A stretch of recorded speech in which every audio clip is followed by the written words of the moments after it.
코로나19가 다시 유행하면서 교육 현장에서는 등교와 등교 중단이 반복되고 있습니다. 교육부 집계에 따르면 7일 현재 전국 10개 시도 7,939개 학교에서 등교 수업이 이루어지지 못했습니다. 특히 수도권에서는 지난달 26일부터 고3 학생들을 제외하고 유치원부터 고등학교까지 전면 원격 수업으로 전환됐습니다. 이달 10일에 끝날 예정이었다가 20일까지로 연장된 상태입니다. 당분간은 모든 수업을 비대면, 온라인 방식에 의존할 수밖에 없습니다. 몇 주에 한 번씩 등교를 한다 해도 학부모들의 불안과 고충은 클 수밖에 없습니다. 특히 맞벌이를 하는 가정에서는 자녀들의 학습 환경에 대한 걱정이 더욱 높습니다. 처음에는 시작할 때는 이제 아이들이 이게 적응이 안 되니까 너무 이제 좀 계속 떠들거나 돌아다니거나 이런 아이들이 좀 많았었거든요. 네, 그런데 이제 지금은 이제 조금 적응, 그렇게 해서 선생님이 이제 너무 이렇게 시끄러워서 수업이 안 되니까 이렇게 음소거를 다 하고 손을 들면 이제 그 아이만 해제를 시켜가지고 듣고 네네. 컴퓨터 익숙하지가 않잖아요. 네. 계속 봐줘야 되는 거예요. 할머니, 할아버지 이제 봐주시는 친구들은 이제 좀 더 많이 힘들죠. 비대면 수업에 대한 의견도 다양합니다. 상대적으로 어린 초등학생 부모들 사이에서는 3분의 1 등교 같은 부분 등교 방식 자체에 방역 효과가 없으며 전면 등교 중지를 해야 한다는 주장까지 나옵니다. 3분의 1 가서 어쨌든 가서 애들하고 같이 마스크 벗고 밥 먹고 이게 통제라는 게 요새 다른 학교 이렇게 친구들 얘기 들어보면 화장실 가서 이렇게 마스크를 벗고 얘기를 하고 그렇게 한다더라고요. 못하게 하니까 선생님들이. 네네. 반면 중학생 자녀를 둔 가정에서는 원격 수업에 대한 학생들의 참여도가 떨어진다며 관리에 대해서 하소연을 하기도 합니다. 특히 중2 같은 경우는 원격 수업이 선생님들은 처음에는 화상으로 이렇게 하시다가 네. 조금 지나면 애들이 다 화상 화면을 다 꺼요. 끄고 이제 한 손으로는 게임을 하고 있고 엄마는 출근을 했는데 그 조례 시간에 애들이 못 일어나서 조례를 못 들어가는 경우 그리고 또 점심시간이나 시간이 길 때에는 핸드폰을 들고 화상을 끄고 화면을 끄고 밖에서 밥 먹으면서 듣는 경우도 있어요, 간혹. 애들이 집 전화, 핸드폰 다 안 받은 경우는 또 직장에 있는 엄마로서는 애가 많이 타거든요. 그렇죠. 초등학생이나 중학생에 비해 고등학생의 경우는 비대면 수업에 적응이 빠른 편이라는 게 대체적인 반응입니다. 특히 대학 입시를 앞둔 고3 수험생들은 변화된 환경에 누구보다 빨리 적응해야 했습니다.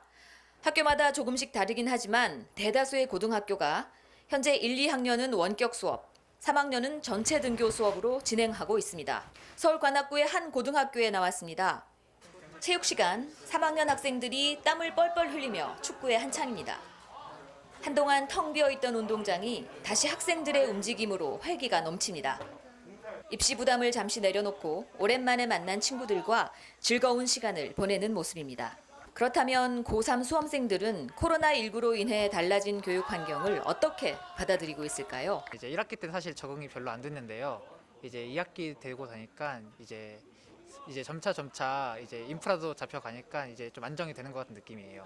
사실 시간 낭비가 없죠. 아침 저녁으로 이제 집에서 이제 쉴 수 있을 때 쉴 때 쉬고 이제 공부할 때 공부를 하고 친구들 못 만나는 게 좀 크고요. 선생님들의 도움이 없으니까 모든 학습을 저희가 알아서 해야 되는 그런 단점이 있죠. 학교 내부로 들어가 보았습니다. 선생님들이 원격 수업을 어떻게 준비하고 있는지 궁금했습니다. 마침 1학년 영어 전담 교사 한 분이 온라인으로 제공할 수업 동영상을 제작하고 있었습니다. 오늘은 어제에 이어서 제2학기 2주차 두 번째 우리 해설 강의를 시작하겠습니다. 원격 수업의 방식은 학교마다 조금씩 다릅니다. 줌을 이용한 실시간 수업을 하거나 EBS 강의로 진행을 하거나 아니면 교사가 직접 영상을 만들어 제공하기도 합니다. 이 학교의 경우 1학기에는 EBS 강의물을 이용하다가 2학기 들어서는 교사가 직접 제작하는 방식으로 바꿨다고 합니다. 선생님은 열성적으로 강의를 하지만 그래도 학생들의 빈자리는 어쩔 수가 없습니다. 교직 생활에서 처음 겪는 일이라 모든 것이 아주 생각보다는 아주 좀 충격적으로 와닿았습니다. 사실 저희가 매일 학교에 나와서 아이들을 가르치면서 서로 웃고 또 혼내기도 하고 또 가르치고 하는 것이 저희의 일이었었는데 갑자기 그런 본분적인 일들이 사라지고 아이들을 또 보지 못하고 경력 33년 차 교사로서 원격 수업과 현장 수업의 장단점 어떻게 느끼는지 질문해 보았습니다. 동영상 수업을 하면은 아무래도 어떤 수업에 방해를 받지 않으니까 어떤 그냥 수업 자체의 어떤 내용에 집중할 수 있다고 하는 장점이 있죠.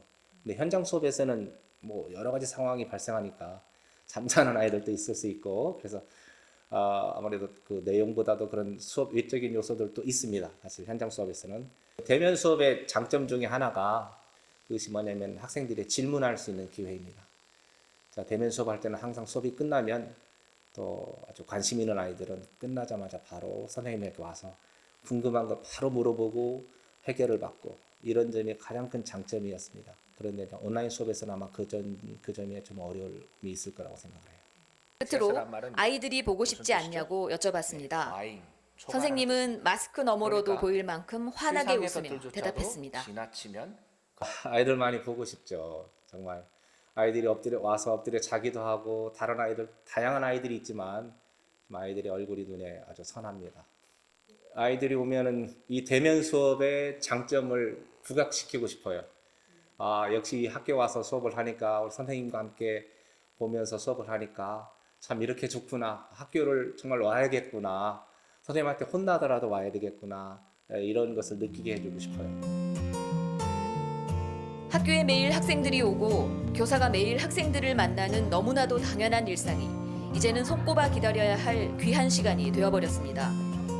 원격 수업의 보급이 교육 현장에 어떤 변화를 가져오더라도 그 중심에 인간이 있어야 하는 것은 변함없는 가치일 것입니다. 코로나19 시대 원격 수업 스케치. 다음 시간에는 올 상반기 비대면 교육에 대한 학생들 상대의 설문조사 결과와 원격 수업 2학기를 맞은 학부모들의 목소리 및 교사들의 의견 등 또 다른 내용으로 이어가겠습니다. 채널 S 윤지원입니다.